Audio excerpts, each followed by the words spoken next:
श्रीपाद श्री वल्लभ श्री नरसिंह सरस्वती स्वामी महाराज की जय। श्रीमद परमहंस परिव्राजकाचार्य श्रीमद वासुदेवानंद सरस्वती स्वामी महाराज की जय। श्रीमद परमहंस परिव्राजकाचार्य अधमोद्धारक भक्तवत्सल दीनदयाल समर्थ सद्गुरु श्री चैतन्यानंद सरस्वती नाना महाराज की जय। श्रीमद परमहंस परिव्राजकाचार्य समर्थ सद्गुरु श्री कृष्णानंद सरस्वती समर्थ सद्गुरु श्री काका माऊली की जय। रेणुका माता की जय। नर्मदा माता की जय। नर्मदे हर हर हर।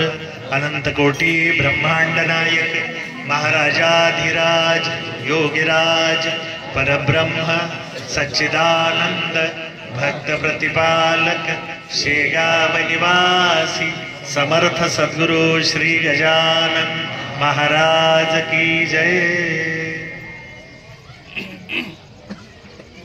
व्यासपीठावर सुशोभित श्री महाराजांची प्रत्यक्ष रूपाची जरी त्या पादुका आहेत तरी आपल्याला प्रचिती आहे की ते प्रत्यक्ष आपले महाराज आहेत। सुपूजित सुस्थापित श्री महाराजांना वंदन करतो। माझ्या समोर ही विस्तीर्ण भक्तिगंगा आहे तिला नमस्कार करतो। आजूबाजूला खरं म्हणजे इकडची संख्या कमी आहे आणि तिकडं नजर पुरत नाही तोपर्यंत श्री महाराजांचे सगळे कृपांकित भक्त मंडळी बसलेली आहे। तुम्हाला सगळ्यांना आदरपूर्वक वंदन करतो। खरं म्हणजे प्रगट दिन झाला असं अजून वाटतच नाही। प्रगट जसं सिरियलचे एपिसोड असतात ना, एपिसोड 1 एपिसोड 2 एपिसोड 3 मालिका आपल्या आवडत्या मालिका सांगतो तर त्या मालिकेचा एक भाग मेनगावला झाला, एक भाग शेंदुर्डीला झाला, सोयगावला झाला आणि आता तो आपल्या दयाळनगर मध्ये चालू आहे। कार्यक्रम तोच आहे, काही फरक नाही। कार्यक्रम तोच, उत्साह तोच, उद्देश तो, हेतू तो आणि येण्याचा भक्तिभाव सुद्धा तोच। मी एक 3-4 तासापूर्वी जेव्हा इथं आलो मंडोराची सजावट करत होते आणि या परिसरातल्या एकूण एक माऊल्या त्यांच्या घरातून भाकरी पोळ्या आणण्यामध्ये व्यस्त होत्या। इथं अभिषेकाचा सुंदर आनंद घेतला। जो आनंद आपण शेंदुर्णीला मागच्या आठवड्यात घेतला तोच आनंद, काही फरक नाही। तशाच रांगोळ्या, तशीच सजावट। खरं म्हणजे ही रम्य वेळ आहे। आता ज्या वेळेत आपण बसलेलो आहोत ना ही अतिशय रम्य वेळ आहे आणि ही जी वेळ आहे पाठीमागे म्हटलं कृपया सांगता आवाज येतोय का तिथपर्यंत? आवाज येतोय बाग विनोद भाऊ? आवाज येतोय ना?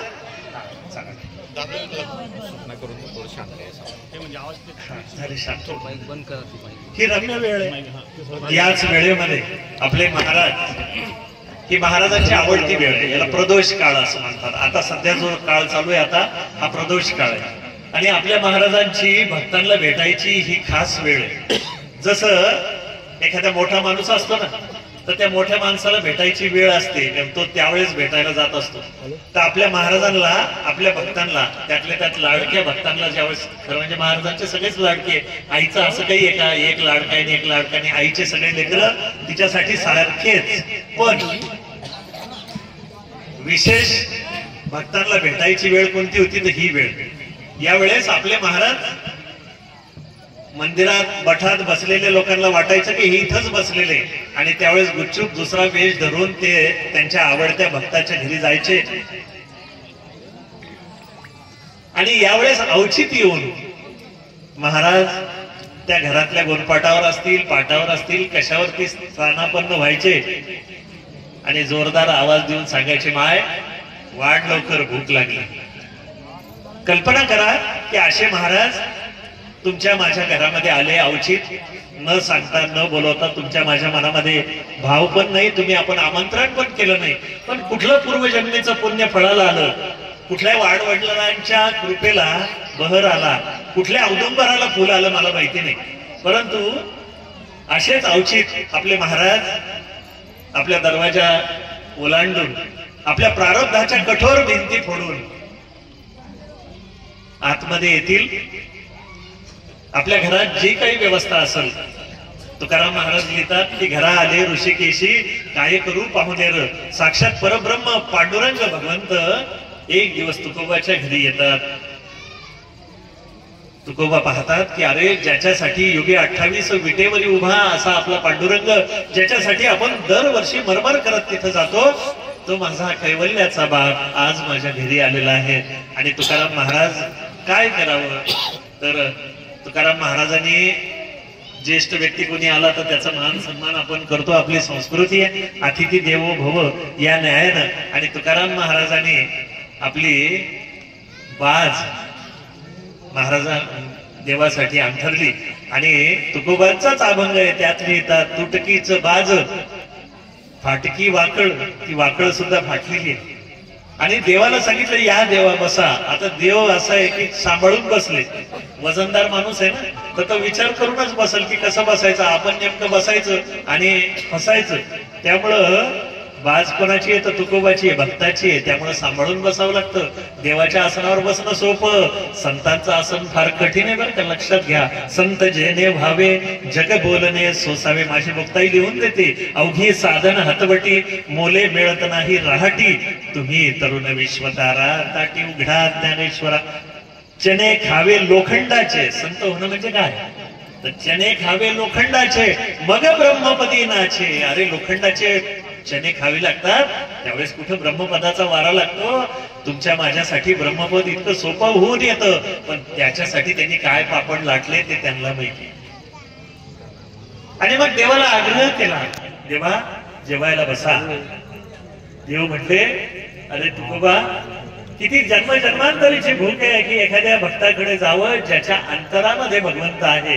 जया हृदयी भगवंत येवने राहिला अचल निवांत, तो स्वभावता जे बोलेल ते ब्रह्मनिरूपण. अशा ब्रह्मवेत्या साधूकडे प्रसाद, त्याचं प्रसाद तर सोडा हो, द्यावे धुवून या ताट. त्यानं जेवलेल्या ताटामधलं धुवून जरी मिळालं ना तरी आपलं भाग्य आहे, परम भाग्य आहे. म्हणून साधूचा श्वास आणि संता घरचा घास. आज आपण जो जेवणार आहे तो कोणा घरचा घास आहे, संता घरचा घास आहे. आणि आपल्यासाठी आयता येतो, म्हणून आदरानं प्रसाद सेवन करावा. हे जेवण आहे का, आपण जेवायला आलेलो आहे का, अजिबात नाही. हा महाप्रसाद आहे. आणि हा महाप्रसाद कोणाच्या घरचा आहे, संतांच्या घरचा आहे. त्यामुळे आदरे सेवावा प्रसाद. हा प्रसाद कसा सेवन करावा लागतो, आदरानं. जसा सत्यनारायणाचा प्रसाद सांडू नये म्हणून एकाखाली एक हात धरतो आपण, चाटून पुसून खातो. 70 वर्षाचा माणूस असला तरी आणि 10 वर्षाचं 5 वर्षाचं लेकरू असलं तरी, है ना. असा घरचा शिरा चाटून पुसून खाल्ला तर घरचे म्हणतील का हो भेटत नाही का. पण हा प्रसाद सांडू नये, त्याचा आस्वाद घेता येतो आणि त्याचा सन्मानही राखावा लागतो. देवाला वाटच पाहत होते की देव की केव्हा तुकोबा म्हणतात बाबा जेवण करा ना. आणि जसंही तुकाराम महाराजांनी सांगितलं देवा चला भोजनाला, भोजनासी चला हो बाबा, गजानना गुरुवरा पंक्तीशी तिष्ठला अवघा भक्तांचा मेळा. सावकाश हे भोजन व्हावे तृप्त व्हावे गुरुवरा, आणि उच्चिष्ट तव पात्रामधले द्यावे आम्हा लेकरा. बाबा तुझे अनेक भक्त मोठे मोठे आहे, मोठे मोठे साधू संत तुझी सेवा करतात. अनेक ऋषी मुनी अंगावरती वारुळ होईपर्यंत तुझी साधना करतात. माझ्या अभागाच्या काय नाही ज्ञान नाही भक्ती, खरी खुरी श्रीपती ऐसी शोचनीय परिस्थिती झाली आहे पांडुरंगा. दासगणू महाराज तुमच्या माझ्या करता लिहितात, त्यांच्या करता नाहीये. हे तुमच्या माझ्या अंतरातलं सांगतात की आपल्या जो ज्ञानही नाही भक्ती नाही आणि आपली परिस्थिती अत्यंत शोचनीय झालेली आहे. आणि अशा शोचनीय परिस्थितीमध्ये देवा तू कृपा करून माझ्या दाराशी आला. देवा भोजनाला चला. देव म्हणले वाटच पाहत होतो, तू केव्हा म्हणतो. अरे जन्म जन्मांतरानंतर तुझ्यासारखा एखादा भक्त मिळतो ना. तुकोबा महाराजांसारखे देव संत होणं काही सोपी गोष्ट आहे का. 1000 वर्ष तरसती है धरती लाखो कई साल. कवी असं लिहितो की तरसती है धरती लाखो कई साल, तब कहीं पैदा होता है धरती का लाल. असा लाल केव्हा जन्माला येतो, 1000 वर्षाच्या तपश्चर्येनंतर येतो. आणि तुकोबा जसंही देवानं सांगितलं देवा चला जेवायला, तर देवानं हातगीत धुवायची पण वाट पाहिली नाही आणि सरळ पंक्तीवर येऊन बसले. म्हणजे देवा चटई घ्या ना. तर ते म्हटले नाही नाही असू दे रे बाबा. असू दे. आणि देव मांडी मारून बसले. एका मोठ्या परातीत माझ्या जिजाऊन वाढून आणलं आणि तुकाराम महाराज लिहितात की दरदरीत पाण्या माझी रांगी आल्या कन्या. दरदरीत पाणी म्हणजे मसाला नाही, फोडणी नाही, मॅगी मसाला नाही, आणखी कोणता कोणता मसाला वापरतात, कोणता असतो प्रवीण, हा असा कोणताच मसाला नाही. मिठाचे 2-4 खडे टाकले, भरपूर हंडाभर पाणी टाकलं आणि त्याच्यामध्ये ओंजळभर कण्या टाकल्या. आता मला सांगा त्या पाण्यात थांबतील का? है ना? जशा त्या कण्या वाढल्या पानामध्ये, पत्रावळीमध्ये वाढल्या. परात असेल, ताट असेल, मला माहिती नाही का पत्रावळ असेल, माहिती नाही, सांगता येत नाही. पण तुकोबाच्या शब्दात लिहिलेलं आहे की देव जेव्हा जेवायला बसले आणि मायनं त्या ताटामध्ये वाढलं, भरपूर वाढलं. आता भरपूर म्हणजे काय? त्याच्यात पाणीच आहे. म्हणजे ज्वारीचंच बेसन आणि ज्वारीचीच भाकर असा प्रकार होता तो. आणि त्यात कण्या वाढल्या, दरदरीत पाण्या माझी रांधी येल्या कण्या. त्या कण्या वाढल्या आणि चारही दिशांना पळायला सुरुवात झाली त्यांची. सगळीकडे रस्ता सुचायला लागले आणि देवाने विचार केला की आता हे ताट धरायचं तर कसं धरावं? इकून धरलं तर तिकडे पळतंय. मग देवानं आपल्या साही हाताला आव्हान केलं, बाबा रे हे लपून ठेवलेले या बाहेर, तुमच्या माझ्यासारखं काम नाही. आणि देवानं आपल्या 5ही हाताने ते ताट दाबून धरून एका हाताने धरून राहिले. जेवू लागले देव, चाटून पुसून जेवले. जेवण झाल्यानंतर देवानं तृप्ततेचा ढेकर दिला. जेवणानंतर पान बिन देण्याची पद्धत आहे. तांबुला आणि पांथू ऐश्वर्यमस्तू. तांबूल दिल्यानंतर ऐश्वर्य प्राप्त होतं. लक्षात घ्या बरं, देवाचा नैवेद्य जेव्हा द्याल तेव्हा देवाला तांबूल देणं गरज आहे. आणि तांबुलाने काय होतं तर ऐश्वर्य प्राप्त होतो. तांबुला आणि पांथू ऐश्वर्यमस्तू. प्रत्येक गोष्टीचं महत्व आहे. तुम्ही गंध लावलं देवाला काय मिळतं? गंधद्वारा दुराधर्षाम नित्यपुष्टाम करिष्मीम ईश्वरी सर्वभूताना. गंध लावण्याचं. अक्षदानं काय होतं? सगळ्या आपण जर गुरुजी लोकांनाही घाई असते आम्हाला आणि तुम्हालाही घाई असते, उरका पूजा म्हणून की गुरुजी काय करणार आहे की नाही? आणि गुरुजीला दुसरीकडे, मला दुसरीकडे पूजा सांगायला जायचंय, त्यामुळे मी कुठं नादी लागू त्याच्या. लावा लावा गंध लावलं, गंध लावा, टिळा लावलं, टिळ. काही काही तर बहादर असे लावा डोळ्याला पाणी म्हणतात, ते गुरुजीच्या डोळ्याला पाणी लावायला बसले. अवघड आहे सगळं. तर अक्षतेचं काय पुण्य आहे? ह्या सगळ्या पूजा विधी आहे. स्नान करण्याच्या काय विधी? देवाला स्नान घातल्याचं काय फळ आहे? देवाला आसन दिल्याचं. आसन स्थिर सुखम. स्थैर्य जर पाहायचं असेल तर देवाला आसन द्यावं लागतं. किती जण असं आहे की ज्यांना देवाच्या घरी आसन आहे, देवाला आसन आहे देवघरात? किती जण आहे सांगा बरं? फार थोडे जण असतील. जर देवालाच आसन नाही तर तुम्ही कसे स्थिर होणार? स्थिर सुखम, स्थैर्य. आणि सुख जर पाहिजे असेल तर देवाला आसन द्यावं लागेल. म्हणून आपल्याकडे आसन देण्याची पद्धत आहे. तुम्ही म्हणाल आज सगळी पूजाच का सांगलो? इतकी छान पूजा झाली ना, त्यामुळे माझ्या डोक्यात पूजाच आहे. आज कमीत कमी 101 लोकांनी अभिषेक केला महाराजांचा, बरं का? 101 मंडळीने अभिषेक केला, त्यामुळे माझ्या डोक्यात ती पूजा आहे. जातीचा बामाने पूजा सोडून कसं झाला? पूजा सोडून थोडी जाणार आहे. आपलं उदरनिर्वाहाचं साधन ते असं. चारही देशानं ते पाळायला लागलं. देवानं चारही आपल्या 5ही हातानं ते सांभाळून धरलं. जेवण झालं, ढेकर दिला तृप्ततेचा. आणि विचारलं, जिजाईला विचारलं, जिजाऊ बघा आता आवली म्हणायचे माझे तुकाराम महाराज. जिजा त्यांच्या पत्नीला काय म्हणायचे? आवली. आवलीचा अर्थ काय?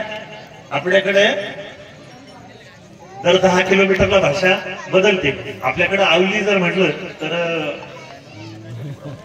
हा जरा जास्तच आवली आहे, तर आपल्याकडे जास्त खोडकर माणसाला आवली म्हणतात. पण आवली म्हणजे आवडती.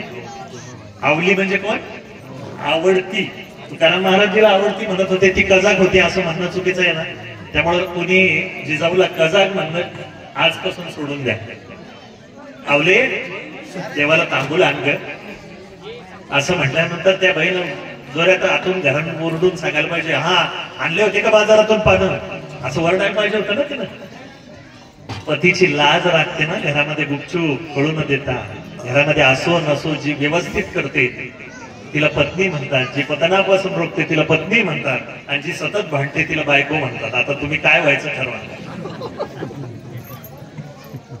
भांडायचा अधिकार आहे तुमचा, पण मर्यादित असला पाहिजे. म्हणजे कुणीतरी मला सांगितलं होतं की पहिल्या वर्षी तो बोलतो ती ऐकते, दुसऱ्या वर्षी ती बोलती तो ऐकतो, आणि तिसऱ्या वर्षी हे दोघंही बोलतात आणि गाव ऐकतं म्हणे. असं नाही झालं पाहिजे, असं नाही झालं पाहिजे. तर आवले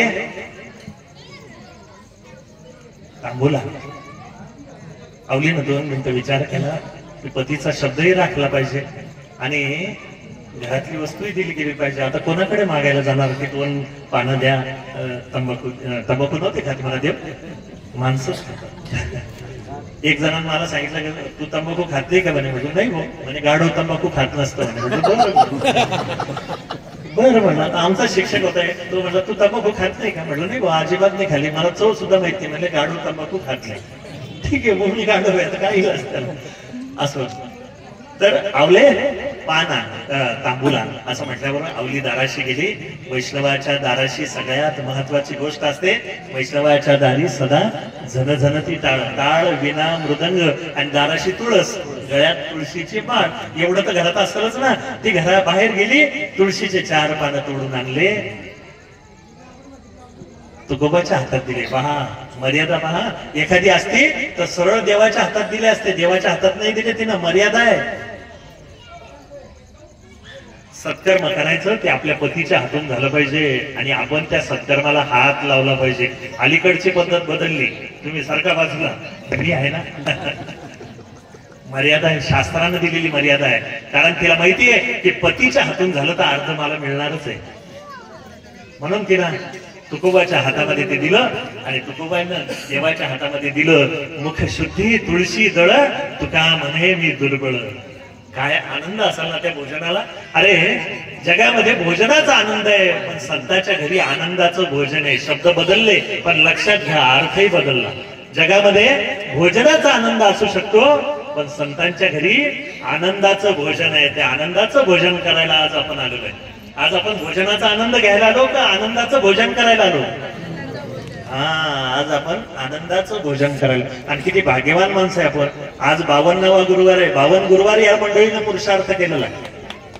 52 गुरुवार ही मंडळी येऊन बसते, कष्ट करतात, शेतामध्ये जातात. या मावल्या पण जशा आपल्या शेंदुर्णीच्या निमगावच्या ताई जातात तसे या मावल्या सुद्धा शेतामध्ये जातात, कष्ट करतात.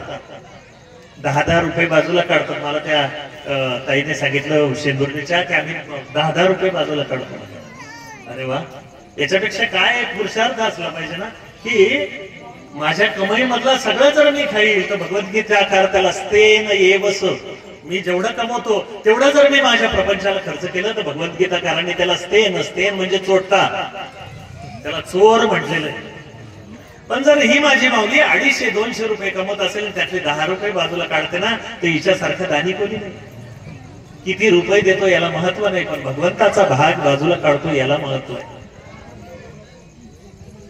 नेमकी आणखी एक आनंदाची गोष्ट म्हणजे आपली महाराजांची वारी दुसरी ही काल शेगावून आपल्याकडे इथं रवाना झालेली आहे. म्हणजे महाराज नुकतेच शेगावून पण आलेले आहे आपले. त्यामुळे ही जी प्रसन्नता आहे ना सगळ्या बाजूना ती त्याचं कारण आहे. मलाही सांगायचा छान मूड आहे आणि तितक्याच छान मूड मध्ये तुम्ही बसलेले, त्यामुळे चालू द्यायचं 12 वाजेपर्यंत. आंटी कुठे गेले.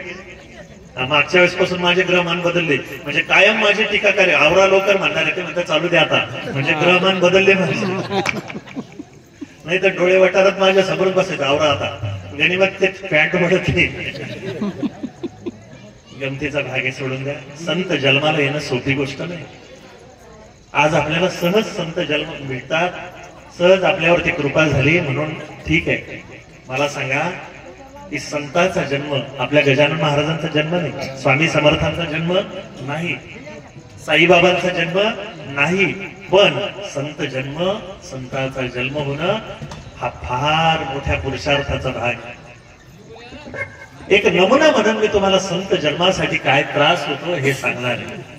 एक जसं आपण आपला भात शिजला म्हणजे सगळा भात चिवडून पाहतो का, एकच कण निवडतो त्यातला आणि मग आपल्या लक्षात येतं की भात शिजला.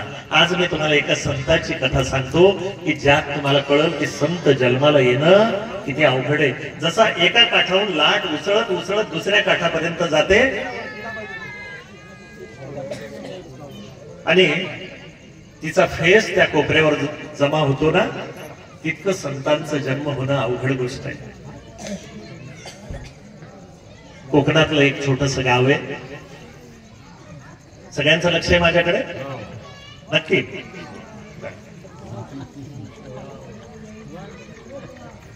तुमचं लक्ष नसलं की लगेच मी जय गजानन करून मोकळं होणार. कोकणातलं एक छोटस गाव आहे. मी तुम्हाला काय सांगतो इथं आज, संताचा जन्म होणं किती अवघड आहे लक्षात ठेवा. कोकणातलं एक छोटस गाव आहे. त्या गावामध्ये एक कुटुंब राहतं. त्या काळची समाज व्यवस्था आहे की मुलींचे लहानपणीच लग्न होत होते. छोटीशी मुलगी आहे, 7-8 वर्षाची, तिचं लग्न झालं. काय कळतं त्या 7-8 वर्षाच्या लेकराला? लग्न झालं, ती सासरी आली आणि पूर्वीची परिस्थिती आहे,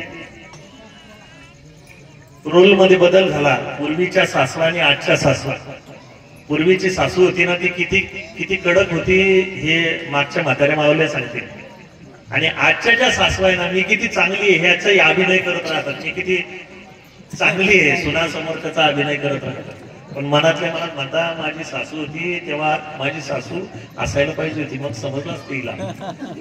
मनातल्या मनात ती म्हणाली, तुम्हाला कसं कळलं? माझ्या घरातल्या गोष्टी सांगतो, तुमच्या घरातल्या सांगत नाही. आजकाल मी किती व्यवस्थित आहे, म्हणजे अगदी सगळं सॉफिस्टिकेटेड. काळ बदलला, मुलींचा जमाना आला आणि यायलाच पाहिजे होता. तेच लोक आहे ज्यांनी मुलींचा गर्भ जन्माला येण्याच्या आधी त्या माऊलीला जन्म येण्यास प्रतिबंध केला. त्याची शिक्षा देव आपल्याला करणार नाही का? ती शिक्षा म्हणून समजा काळ बदलतोय. असू द्या, विषयांतर करू नये. आपण आपल्या विषयावर येऊ. छोटीशी मुलगी आहे, 7-8 वर्षाची, या चिमणी एवढी लेकरू, आणि तिचं लग्न झालं. आता लग्न झालं त्यावेळेस तिची जी सासू आहे तिला 3 महिन्याचं बाळ होतं. तुम्ही म्हणाल असं कसं आहे? त्यावेळेसचा विषय, आजचा विषय नाहीये. आजचा आपण 30 वर्षाच्या पोराचं लग्न करतो, त्यामुळे ही गोष्ट आज घडणं शक्य नाही. तिच्या सासूचं हे त्यावेळेस लहानपणी लग्न झालेलं असं. आणि हिचा जो देर आहे ह्या 8 वर्षाच्या पोरीचा, तो किती महिन्याचा आहे? 3 महिन्याचा. नीटकीच तिची सासू बाळांतीन झालेली आहे. बाळ आहे, तिला आधीचे 2-4 लेकर आहे. एक मोठ्या लेकराशी हिचं लग्न झालेलं आहे, जो 13-14 वर्षाचा आहे. बाळ झोळणीमध्ये झोपलेलं आहे, परंतु बाळाची तब्येत आज बरी नाही. या पोरीला कसोशीला काम शिकवणं चालू आहे. नवीन लग्न झालेलं आहे आणि काम शिकवणं चालू आहे. दिवस रात्र ही कामामध्ये राहते. बापाच्या घरी लाडकी लेक आनंदामध्ये होती, पण सासरी आली तशी कामाला लागली. आवाज दिला की पळत जावं, आवाज दिला की पळत जावं, जमेल तसं काम करावं. अजून कामाचा अंदाज आलेला नाही. भूक लागते, सगळ्याच्या शेवटी जेवायचंय तिला, उरलं सुरलं खायचंय, अशा पद्धतीचा काळ. वय असं आहे की भूक लागणार वय, परंतु आईच्या घरची गोष्ट वेगळी आणि सासरची गोष्ट वेगळी. काहीतरी कामात होती, तेवढ्या सासूचा आवाज आला. तुला आवाज नाही ऐकू आला का? ती म्हणली, आला ना सासूबाई, बाळ रडतंय त्याचा आवाज आला. त्या बाळाला सुद्धा आवाज आहो. ते रडत होते ना झोळणीमध्ये, त्याचा. ते रडणारे किती महिन्याचे? 3 महिन्याचे. आणि ते रडत होते ना म्हणून आवाज आला. म्हणले त्याला सांभाळ. बाळाला ताप आलेला होता, थोडीशी तब्येत बरी नव्हती, त्यामुळे ते खूप किरकिर करत होतं. घरी पाहुणे रावळे येणार होते, त्यामुळे गर्दी होती. आणि शेवटी त्या आईनं, सासूनं सांगितलं की बाई, त्या तिथं पलीकडे डबीमध्ये एक औषध आहे, ते बाळाला दे. आता या पोरीला काय माहिती कोणतं औषध आहे, काय आहे काय नाही. जुन्या काळामध्ये लेकरं रडायला लागले की त्यांना आपू द्यायचे आहे ना. म्हातारे कोणी सासतील तर सांगतील का? बरोबर आहे ना, मागची माय बरोबर आहे का? आता नका देऊ बरं कोणी, नाही तर सांगितलंय तर प्रवचनात तुम्ही देताल माझ्याकडे. हा आता हाय बी नाही देत होते ना. हा म्हणून पोरं जे होते ना ते मंद निघत होते पुढं. ते बाकीच ऐकायचे काय. आता आपू देत नाही, त्यामुळे ती आफू द्यायची, पण किती द्यायची कंटेन्स माहिती नाही, किती द्यायचं ते माहिती नाही.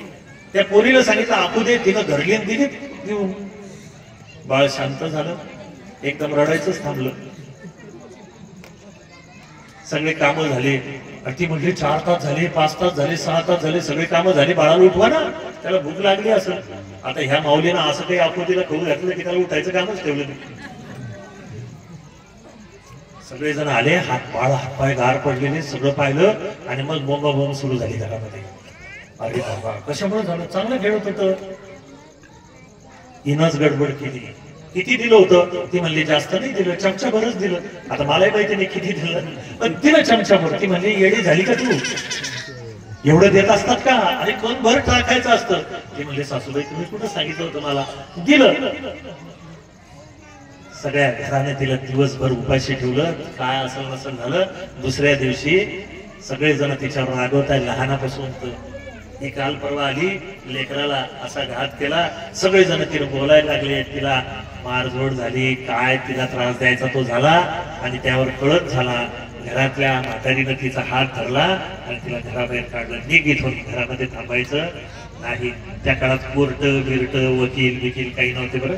लगेच जायचं कोर्टामध्ये किंवा 2 पोलीस घेऊन यायचे आणि यांना वेड्या बांधून घेऊन जायचं, असा कार्यक्रम नव्हता त्यावेळेसचा काळ होता. घराच्या बाहेर काढलं. या पोरीला कळत नव्हतं काय करावं. रडत होती बिचारी. प्रचंड सात्विक पोरगी होती, चांगल्या घरातली होती, संस्कारी होती. रडत रडत आपल्या दोन्ही हाताने डोळे पुसत ती पिंपळाच्या झाडाखाली उभी आहे. इकडचा आधार सुटला. ज्याच्या आश्रयाला ती आली होती, ना तिच्या नवऱ्यानं तिला मदत केली, ना तिच्या सासऱ्यानं तिची बाजू घेतली. सगळं घर उलटलं. आता जायचं की कुठं जायचं? काय सांगतोय मी तुम्हाला? संत जन्म किती अवघड हे सांगतोय बरं. मी तुम्हाला सासूरवासाची कहाणी नाही सांगू लागलो. काय ऐकतोय आपण? संत जन्म किती अवघड हे पहा. डोळ्यातले अश्रू सुकून गेले. एक वेळ विचार आला मनामध्ये की आपल्या आईकडे जावं, आपल्या वडिलांकडे जावं. किती छान होतं आपल्या आई वडिलांचं घर. पण दुसऱ्या दिवशी तिला तिच्या वडिलांचे शब्द ऐकले की लेक नांदती ऐकावी, नाहीतर पुढचं मी बोलत. त्यामुळे आई बापाकडे जायचं नाही. मग आत्महत्या करावी का हा विचार आला. पण तिच्या आजोबानं सांगितलं होतं की आत्महत्याला देव सुद्धा जवळ करत नाही. संस्कारी घरातलं लेकरू होतं. आत्महत्या करणे या इतकं मोठं पाप कुठलं नाही. त्यामुळे कुठल्याही काळामध्ये तो विचार मनामध्ये आणू नये. अरे दिवस बदलतात, वृत्ती बदलते, परिसर बदलतो. म्हणून माणसानं दुर्लभे मनुष्य जन्म हा. त्यातल्या त्यात भारतामध्ये जन्माला. या सगळ्या गोष्टी अवघड आहे. म्हणून कधी मनामध्ये असा विचार आणता कामा नये. किती अपयश आलं, किती त्रास झाला, किती परिस्थिती खराब असली तर हे सगळं बदलतं. माणसाला फक्त जगण्याची हिंमत सोडू नये. फार झालं तर गाव सोडावं. पण असा वाईट विचार कधी करू नये. आणि एक गंमत सांगतो की ज्या ठिकाणी मनामध्ये असा विचार येईल ती जागा सोडून दुसरीकडे जा. दुसरीकडे गेल्या गेल्या तुमच्या मनातले विचार बदलतात. कारण काही जागा अतिशय खडतर असतात जिथं असे विचार येणं शक्य आहे. ती जागा सोडून बाजूला गेलात की तुमच्या मनातला विचार निघून जाईल. तेवढा क्षण असतो तो त्या सेकंदाला. ती पोरगी तिथून बाजूला झाली आणि तिच्या मनातला विचार निघाला. आता तिला 10 दिशा मोकळ्या झाल्या होत्या. चालत चालत चालत चालत चालत ती पोरगी रस्ता दिसेल तसं चालू लागली. तिला आठवत होतं की तिचे आजोबा जे होते ना ते नेहमी वारीला जायचे. कुठं जायचे तर कृष्णागिरी, जिथं नरसिंह सरस्वती स्वामी महाराजांचं सुंदर असं मंदिर आहे. आणि त्या कृष्णा तीरावर नरसोबाची वाडी नावाचं क्षेत्र आहे कोल्हापूर जवळ. कोल्हापूर पासून 26-27 किलोमीटरवर. कधी गेलाय कोल्हापूरला तर जरूर नरसोबाच्या वाडीला जा. तिथं माझ्या गुरूंचे गुरु सद्गुरु परमहंस कविराजकाचार्य वासुदेवानंद सरस्वती स्वामी महाराजांना त्या तीर्थक्षेत्राला अतिशय सुंदर असा महिमा प्राप्त करून दिला. त्या स्थळावर कधी गेला तर तुम्हाला लक्षात येईल. मला महाराजांच्या कृपेनं पुण्याच्या ग्रुप बरोबर कोल्हापूरला कळंबा नावाचं जेल आहे. त्या कळंबा जेलमध्ये कैद्यांसमोर भाषण करायची सेवा मिळाली होती. कैद्यांसमोर प्रवचन करायची सेवा मिळाली होती जेल मधल्या कैद्यांसमोर. आता आपल्या सगळ्या भक्त मंडळी समोर भजन निरूपण करणं सोपी गोष्ट आहे. पण जेलमध्ये जाऊन आतमध्ये त्यांच्या सोबतच बोलणं अवघड गोष्ट आहे. परंतु त्याच्या आधी आम्ही नरसोबाच्या वाडीला गेलो होतो. आणि त्या नरसोबाच्या वाडी मधला चमत्कार म्हणा, प्रचिती म्हणा, ती सांगतो. दर्शनासाठी हात जोडले आणि तिथं कुणीतरी ठेवलेला पेढा होता. मोठा पेढा. तिकडचे पेढे ना कोल्हापूरकडचे प्रसिद्ध आहे. मोठे मोठे पेढे असतात. आणि त्यातल्या त्या नरसोबाच्या वाडीला एवढं दूध आहे की तिथलचे पेढे काही वेगळेच आहे. म्हणजे दररोज काही टँकर बासुंदी बनवून पुण्याला विकायला जाते चितळेकडे त्या नरसोबाच्या वाडीला. तर तिथे एवढा मोठा पेढा कुणीतरी तिथं समोर ठेवला होता, कोणाचा धक्का लागला काय माहिती नाही, तो पेढा घरंगळा आणि 1 रुपयासारखा असा घरंगळत आमच्या समोर आला आणि आम्ही 30 लोकांनी त्या 1 पेढ्यामधला थोडा थोडा भाग खाल्ला. एवढी त्या महाराजांची कृपा आहे. त्या नरसोबाच्या वाडीला हे छोटस लेकरू आलं. आता तिला हायसं वाटलं. पवित्र समोर कृष्णामाई होती, पाठीमागे दत्त आणि नरसिंह सरस्वती स्वामी महाराजांचं मंदिर होतं. समोर सप्त मातृकांचं मंदिर आहे. पलीकडं शिरूर नावाचं गाव आहे, जिथं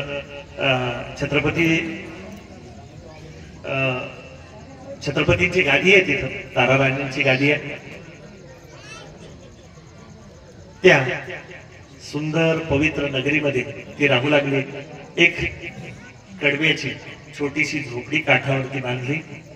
भूक लागली की कृष्णामाईचं पाणी, तहान लागली की कृष्णामाईचं पाणी, आणि करमत नसलं की समोर महाराजांचं मंदिर. एवढा कार्यक्रम सुरू झाला. रोज किती प्रदक्षिणा मारायच्या माहिती नाही. चक्कर येऊन भोवळ येऊन तिथंच पडायची. पुन्हा कोणीतरी पाणी शिंपडायचं, पुन्हा ही मुलगी उठायची, पुन्हा चक्कर मारणं सुरू होतं. हळूहळू ही मुलगी लोकांच्या ओळखीची झाली. कुणाचं लेकरू आहे, कुठून आलं, काय, काही बोलायचं नाही. जणू काही 15-20 दिवस घरातली माणसं बाहेर गावी गेली आणि ती तुळस कशी सुकून जाते ना, तशी ही लहानशी सुकून गेली. पण तेजस्वी आहे. आतमध्ये अखंड नामाची ध्वनी चालू आहे. कोणतं नाम घ्यायचं हे स्थिर होत नाही. एक दिवस तिच्यावर भगवत कृपा झाली. यती महाराजांची लक्ष तिच्यावरती गेलं. यती महाराजांनी त्या लहानग्या लेकराच्या डोक्यावरती हात ठेवला. म्हणले, बाळा, आज तुझा भाग्याचा दिवस आहे. आज तुला पदरात घेतलं. आज तुला मी नाम देतो. आणि त्यांनी तिला नाम दिलं. गुरुमंत्र झाला, अनुग्रह झाला. आणि त्या दिवसापासून तिला रस्ता सापडला, मार्ग सापडला, आधार सापडला. अनाथ होती, आता तिला नाथ भेटले आणि तिचा रोजचा आता संपर्क सुरू झाला. दुरून महाराज, यती महाराज तिच्यावरती लक्ष ठेवून होते. तिला सदा राहे सांभाळीत, आलिया आघात निवारा, मागे पुढे राहे उभा सांभाळीत. मागे पुढे ते तिचा सांभाळ करत होते. आता गावातले लोकांना तिची लक्षात येऊ लागले.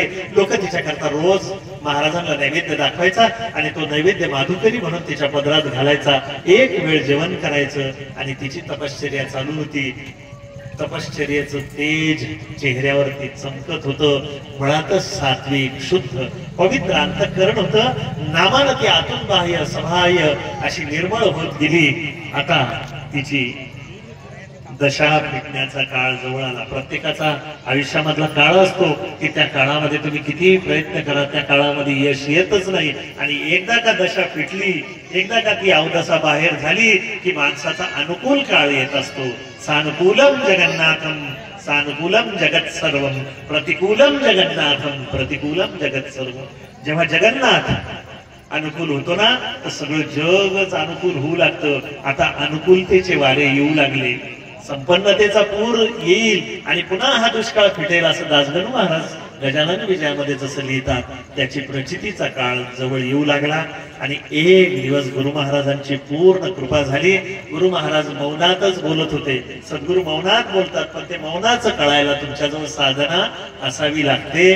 ती साधना हिची भरत आली होती. तुका म्हणे तेथे होय मनाशी मनाचा संवाद. मनाशी सद्गुरूशी एकरूप होत होते. काया वाचा मने चरणाशी लागावे, अगर्वता करावे दास्य त्यांचे. दास्य भाव झाला होता. गुरु सद्गुरु नदीवरती स्नानादी कर्माला गेले की न तो आश्रम गुरुचा सारवून स्वच्छ करावा. आपल्या शबरी मातेनं जशी सेवा केली तशी या माऊलीनं सेवा करावी. घाटावरती जावं, छान माठ भरून ठेवावा. सद्गुरूची देवपूजेची सगळी जी भांडी होती ती लख स्वच्छ करावी. जणू आताच दुकानातून आणली. सद्गुरूचं आसन स्वच्छ धुवून ठेवावं. सद्गुरूचे कपडे स्वच्छ करून घडी करून ठेवावे. सद्गुरूंचं घर स्वच्छ झाडावं. छानशी रांगोळी काढावी. तुळशीला पाणी टाकावं. आजूबाजूला 2, 4, 6 प्रदक्षिणा मारावे. साष्टांग नमस्कार घालावं सद्गुरू स्थानाला. आणि गुरु महाराज येण्याच्या आधी तिथून निघून जावं. गुरुच्या नजरेत सेवा येऊ दिली नाही. सेवेचा आवाज नको आणि सेवा दृष्टीला येईल हा आग्रह नको. सेवेचा आवाज यायला लागला, खडखड वाढायला लागली की गुरु ती सेवा नापसंत करतात. म्हणून हळूहळू आपण तिकडे जाऊ. अजून आपण लहान आहोत सेवेच्या बाबतीत. त्यामुळं आपण प्रयत्न करू की आपल्या सेवेचा आवाज कमी करू. आपली सेवा तर होते, पण आपल्या सेवेतून आवाज येतोय. आपण त्या सेवेच्या आजूबाजूला रेंगाळतो, हा हे मी करतोय, हे माझं आहे, हे माझ्यामुळे शक्य होतं, आपण रेंगाळतो तिथं गुच्चूप. जसं पाणी पाऊस पडतो रात्री आणि निघून जातो, सकाळी झाडं हिरवी झालेली दिसतात, तशी सेवा झाली पाहिजे. हिनं तेच करणं सुरू केलं. गुच्चूप यावं गुरु नसताना ते, पण लक्षात ठेवा, जरी गुरुच्या अपरोक्ष सेवा होती तरी सद्गुरूंच्या लक्षात आल्याशिवाय राहिली असेल का? त्यांना ते दिसत नसेल का? त्यांनी लक्षात ठेवलं. आणि एक दिवस तिच्या आयुष्यातला भाग्याचा दिवस आला. गुरु महाराजांनी स्वप्नामध्ये तिच्या नवऱ्याला आणि तिच्या सासऱ्याला संकेत दिला, अरे किती दिवस झाले लेकीला सोडलंस, तुला तिच्या आठवण येत नाही का? अरे तुझी भाग्यदशा इथं आहे. कुठं आहे? तर नरसोबाच्या वाडीला, माझ्या आश्रमामध्ये, लवकर तिला घेऊन जा. तुझ्या भविष्यातला भाग्योदय तिच्या उदरामध्ये, त्यामुळे तिला घ्यायला ये. आणि नाही आलास तर होणाऱ्या परिणामाला तू तयार राह. देव कोपला तर सद्गुरू काढतात, देव कोपला तर संत कड्यावरती घेतात. पण संत आणि सद्गुरू कोपले तर कोण कड्यावर घेत? तुझं सम सांग कैवारी सद्गुरू राया. अरे तुझ्यासारखा कैवारी कोण आहे जगामध्ये? देव तुमच्या पदरात तेच घालील जे तुमच्या भाग्यात आहे, जे तुमच्या कर्मात आहे. पण संत तुमच्या कर्मात नसेल, माझ्या कर्मात नसेल, माझ्या भाग्यात नसेल, माझा पुरुषार्थही नसेल, तर संत तुमच्या माझ्या हातामध्ये, जशी सासरी निघणाऱ्या लेकीच्या पर्समध्ये आई काही ना काही टाकून देते ना, तसे सद्गुरू त्यांच्या वतीनं काही ना काही टाकत असतात. म्हणून लक्षात घ्या, देव कोपला तरी चालल. माझे दास गणू महाराज लिहितात, साईबाबांच्या रुसो जनक जननी रुसो, मायबाई रुसो, बरी कधी गुरु साई माम मजवरती न रुसो. अरे जग रुसलं तर चालल, पण सद्गुरू रुसता कामा नाही. रुसो जनक जननी, कोणी असो, राजा रुसला तरी चालतो, पण सद्गुरू रुसता कामा नाही. दचून धमकी भरली होती. सकाळी खडबडून सासराही उठला आणि त्या पोरीचा नवराही उठला, सासू पण उठली. आता एकाच वेळेस या सगळ्यांच्या स्वप्नामध्ये कसं आलं हे मला नाही सांगता येत. टीव्हीवर एकाच वेळेस सगळीकडे सारखा कार्यक्रम येतो, कधी प्रक्षेपण एकाच ठिकाणून होत असतं, पण सगळ्यांचे टीव्हीवर येतं ना, तसं है ना. नाही तर तुमच्या घरातली मालिका वेगळी, यांच्या असं काही नसतं ना, सगळ्यांना एकच मालिका. तसं यांचं स्टेशन लावून दिलं आणि सगळे खडबडून उठले आणि डोळे चोळत चोळत हे बाहेर आले. सासरा म्हणला, ऐकलं का? ती म्हणले, कायम तुमचंच ऐकते, माझं ऐका आधी. ते म्हणले, तुझंच ऐकत आलो. ते म्हणतात, आई बाबा तुमचं नंतर ऐका, माझं ऐका. ते म्हणले, तू चूप बैस, तू सांग काय म्हणलंय तुझं. तर ती म्हणली, अहो माझ्या स्वप्नात ती पोरगी आली आपली. म्हणजे कोणती पोरगी? म्हणजे सुनबाई. अरे हो, मग मी तुला तेच सांगणार होतो, माझ्याही स्वप्नात आली. ते म्हणले, आई बाबा तुमच्या आधी तर आली, माझ्याही आधी. म्हणजे इतके दिवस कधीच आली नाही, मला तिची आठवण पण नाही आली. बर मग काय? ती म्हणजे ती तर दिसली एकदा, पण दुसरे दाढीवाले बाबा होते ना, हा बरोबर, पण असे असे डोळे करून बोलले, बाबा आला तर बरं, नाही तर तू येईल नाही, होणाऱ्या परिणामाला तयार राह. बोलले, बाप्पा कुठं जायचं? म्हणजे त्यांनी पत्ता सांगितला. कुठं? नरसोबाच्या वाडीला. निघले ना, लगेच टांगा झोपला आणि तिघही निघले. आले, मंदिराचं दर्शन घेतलं.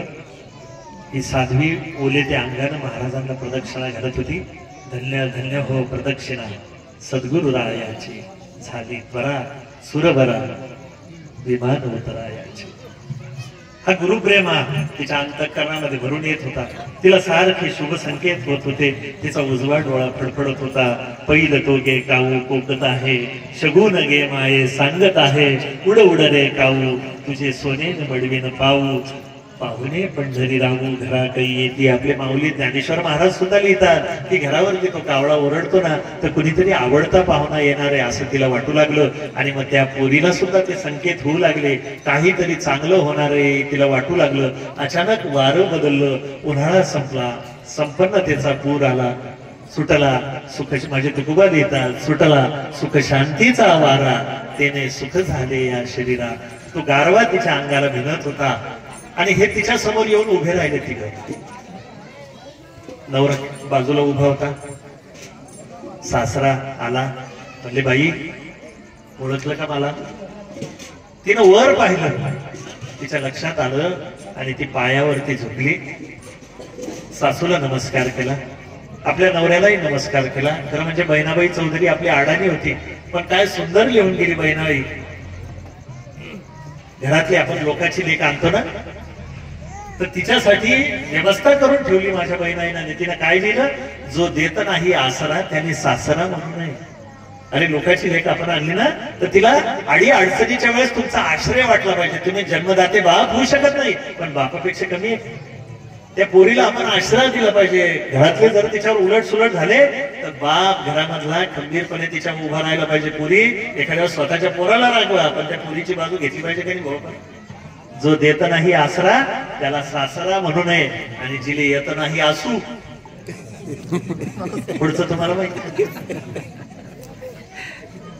जिले येत नाही आसू तिले सासू म्हणू नये. आई तर लहान राहते, पण तिच्या सुखादुःखात पहिली भागीदार कोण आहे? तर सासूच आहे. आणि सासू आजारी पडल्यानंतर सुनेचं कर्तव्य आहे की तिचं सगळं व्यवस्थित करायचं. हा जगाचा रीत रिवाज आहे पूर्वीचा, आज थोडी येतो. लेक येते 2 दिवस बिचारी रडून पडून, नाही आता माझ्या घरी काम आहे बाई म्हणून पळून जाते, पण करायचं कोणाला आहे? तिलाच करायचं. असो तर ते म्हटले बाई चाल आपल्या घरी. असं बरं चालता येईल? 12 वर्ष माझी आठवण नाही आली तुम्हाला? कधी माझ्याविषयी वाटलं नाही तुम्हाला? नाही आज अचानक चाल, अचानक कसं काय गोडवा आला असा? ती थोडी कडक झाली, तिच्या बोलण्यामध्ये थोडासा ताठरपणा आला. ती म्हणले मी नाही येणार. ते म्हणले अरे येणार कसं नाही, अगदी देवाला स्मरून सांगते. काल गुरु महाराज स्वप्नामध्ये आले आणि त्यांनी असं असं सांगितलं. म्हणजे कोणाच्या स्वप्नात आले? नवरा म्हणतो माझ्या पण आले, सासू म्हणते माझ्या पण आले, सासरा म्हणतो माझ्या पण आले. तुमच्या आले असतील, माझ्या कुठे आले? एकतर्फी झालं ना, पुरावा दोन्ही बाजून लागेल ना. कोर्ट असं एका बाजून चालतं का? तुमच्या स्वप्नात आले, माझ्या कुठे आले? मी येणार नाही. येत नाही म्हणूनच सांग. ठीक आहे, पती पाहुणा आला ग बाई, येते म्हणून सांग. नाही येणार. आता माझं जीवन हे छान आहे, मी रमले आता याच्यामध्ये, आता मला त्या मोहामध्ये टाकू नका. हातापायाची बोटं झडलेली आहे. महाराजांना गाणंच ऐकून सुखवणार आहे. गोसावी बाबा शेगाव मध्ये, काय नाव त्यांचं? गंगा भारती बाबा. महारोग होता तेव्हा घरच्या लोकांनी हाकलून दिलं. अरे थांबू नको, आमच्या पोरा सोरांचे लग्न व्हायचे, तुझ्याकडे आपल्याकडे कोण पोरगी देईल? सासऱ्याला रक्तपिती असं म्हटलं तर कोण देईल?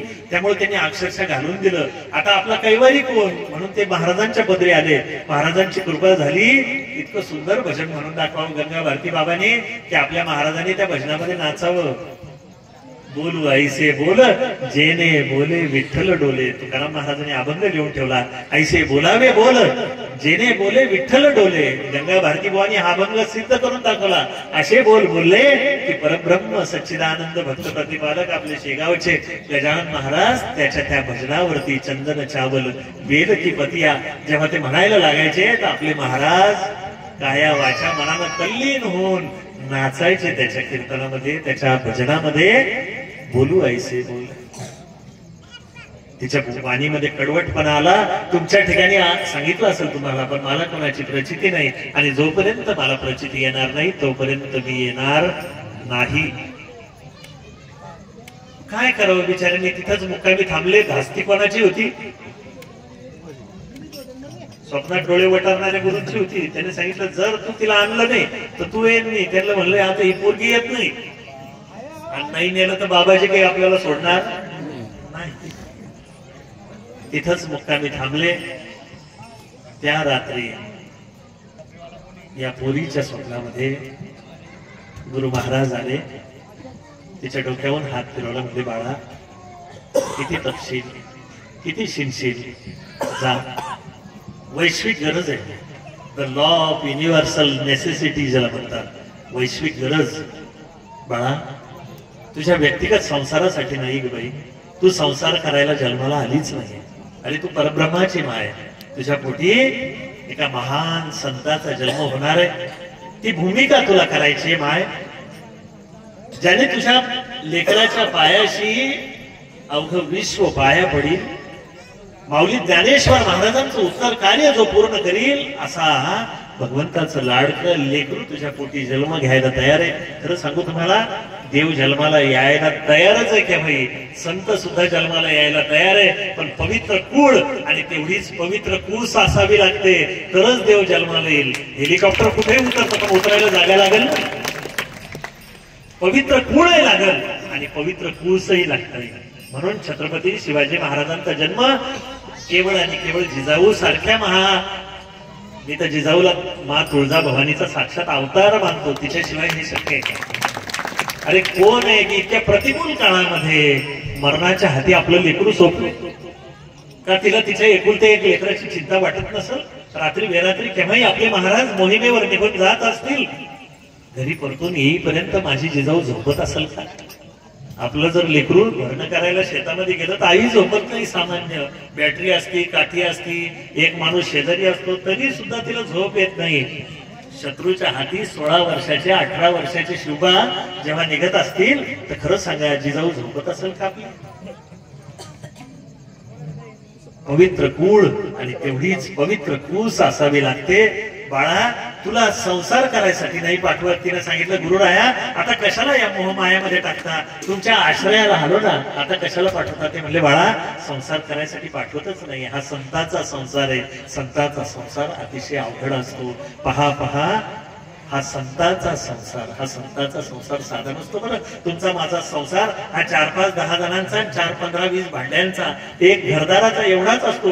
पण अवघे विश्वची माझे घर, ऐसी मती जयाची स्थिर, किंबहुना चराचर आपणची झाला हा संतांचा संसार. विश्वात्मक भाव ज्यांच्या बदली असताना ते संत असतात. हा संतांचा संसार आहे. माझा आदेश आहे बाळा तुला की तुला तुझ्या संसारामध्ये परत जावं लागेल.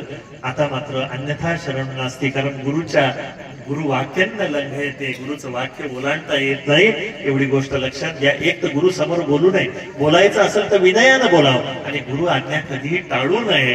हा स्मृती आणि पुराणांचा आदेश आहे. तिने सांगितलं, ठीक आहे बाबा, तुमचा आदेश असेल तर मी जायला तयार आहे. आणि ही पोरगी तिला घेऊन बापाच्या मायेने, जणू काही वाल्मिकी ऋषींनी सीतामाईला प्रभू रामचंद्राच्या हवाली करावं, तसं यती महाराजांनी त्या लेकराला घेतलं आणि तिच्या सासरी पाठवलं. एकदा पाठवणी तिच्या बापानं केली होती, पण आता पाठवणी यती महाराज करताय. यती महाराजांनी तिच्या डोक्यावरती हात ठेवला. बाळा, माझी जन्मांतरीची पुण्याई मी तुझ्या पदरी घालत आहे. तुझ्या पोटी असा महान भगवत भक्त जन्माला येईल की जो ज्ञानदेवांचं उर्वरित कार्य पूर्ण करील. तथास्तु तथास्तु तथास्तु असं म्हणून तिला आशीर्वाद दिले. दोन्ही नवरा बायकोने यती महाराजांच्या चरणावरती साष्टांग दंडवत घातला. कन्या सासुराशी जाये, मागे वळून या पाहे, तैसे झाले माझ्या चित्ता. केव्हा भेटतसी केशवा, तशी ती पुन्हा पुन्हा मागे वळून पाहते. गुरु महाराज आपले दोन्ही हात उंचावून तिच्या क्षेम कल्याण, स्वस्ती श्री क्षेम आणि कल्याण. एखाद्या दिवशी प्रवचनामध्ये आपण स्वस्ती काय असतं, क्षेम काय असतं, कल्याण काय असतं हे ऐकू, कारण तो फार मोठा विषय. बाळूदादांना माझ्या कानामध्ये हळूच सांगितलं होतं की थोडंसं स्वयंपाकाची ऍडजस्टमेंट होईपर्यंत चालू द्या, म्हणून हे चराट थोडस लांबवलं, बाकी काही नाही. तर मला तिकडून तुम्ही म्हणता की असं काय चालू द्या. तर तिचं स्वस्ती क्षेम आणि कल्याण, सद्गुरू काय करतात तर आपलं स्वस्ती क्षेम आणि कल्याण 3 गोष्टी करतात. दिसताना भाऊ या 3ही गोष्टी एकसारख्या दिसतात, पण स्वस्ती वेगळं, क्षेम वेगळं आणि कल्याण वेगळं. कधीतरी महाराज कृपा करतील आणि या शब्दाचा भावानुवाद आपल्याकडून ते करून घेतील. ही मुलगी वापस आली.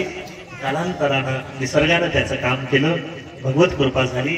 तिच्या पदरी तिला दिवस गेले. दिवसाचे डोळे वेगळे लागले. आपल्याकडे डोहाळ्याचे वेगवेगळ्या पद्धती, कोणाला मातीच खावटती, कोणाला काहीच करा वाटतं, पण हिचे डोहाळे वेगळे.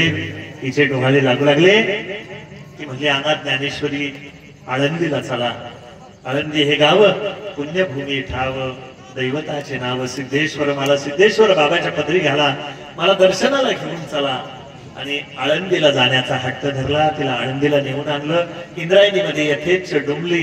कितीतरी वेळ आळंदीच्या देवाशी, त्या समाधीशी कितीतरी वेळ तिचं हितगुज झालं. काय झालं हे सांगायला मी समर्थ नाही. तुमच्या भावनेने तुम्ही समजून घ्या. काय कृपा झाली असेल की तिथं राहिली, सिद्ध बेटावर फिरून आली, पुन्हा आपल्या गावी आली. कालांतरानं तिच्या पोटी जन्माला बाळ आलं. तिच्या ओठावरती नेहमी ज्ञानदेवीच्या ओव्या उमटत होत्या.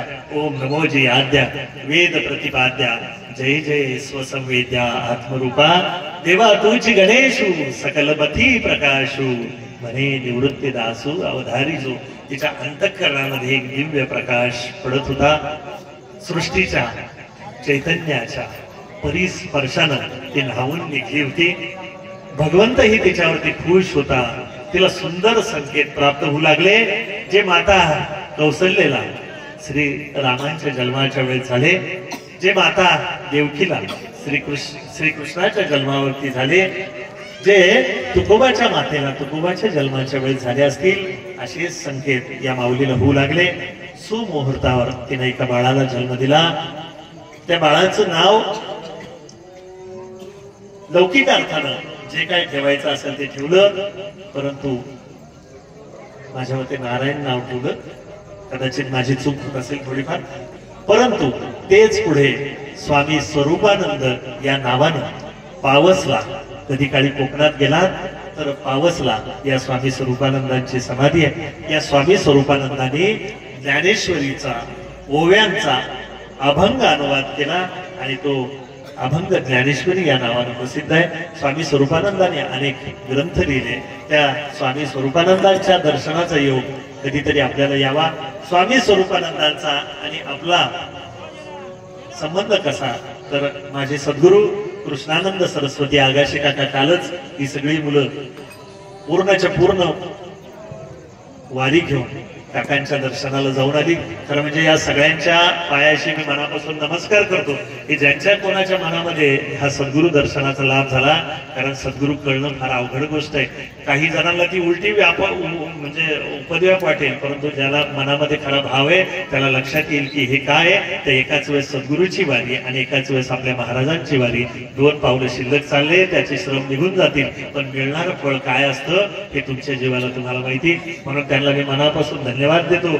माझे सद्गुरू आगाशे काका स्वामी स्वरूपानंदांकडे काही वर्ष होते. त्यांच्या कृपा आशीर्वादानच त्यांची पुढची जी आध्यात्मिक कारकीर्द झाली.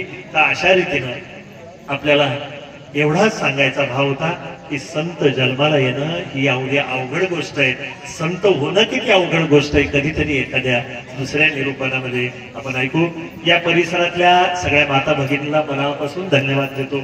ही सगळी मुलं आहेत, तरुण मुलं आहेत, सगळे कष्टकरी पोरं आहेत. 52 गुरुवार टिकून राहणं आणि चढत्या कर्मानं राहणं, खरं म्हणजे ही महाराजांची कृपाच आहे त्यांच्यावरती. तर ही कृपा त्यांच्यावरती अविरत व्हावं. अत्यंत सुंदर कॉलनी लपलेली पाठीमाग, बरेचसे घर माहिती नव्हते, परंतु ते या निमित्तानं उजेडात आले. त्या सगळ्यांना धन्यवाद देतो. परिसरातून मेनगाव, शेंदुर्णी आणि आपल्या सगळ्या परिसरातून आलेल्या सगळ्या गजानन महाराज भक्तांना वंदन करतो आणि झालेली सेवा सद्गुरू चरणी अर्पण करतो. या जे काही चांगलं असेल, जे तुमच्या मनाला भावना, जे सत्य असेल, तो माझ्या सद्गुरूचा प्रसाद, तो घरी घेऊन जा. नक्कीच तो तुमच्या जीवनामध्ये कल्याण आणेल. आणि यात जे काही चुकीचं असेल तो माझ्या बुद्धीचा दोष तो मला परत करा. झालेली सेवा सद्गुरू चरणी अर्पण करतो आणि थांबतो. सद्गुरुनाथ महाराज की जय.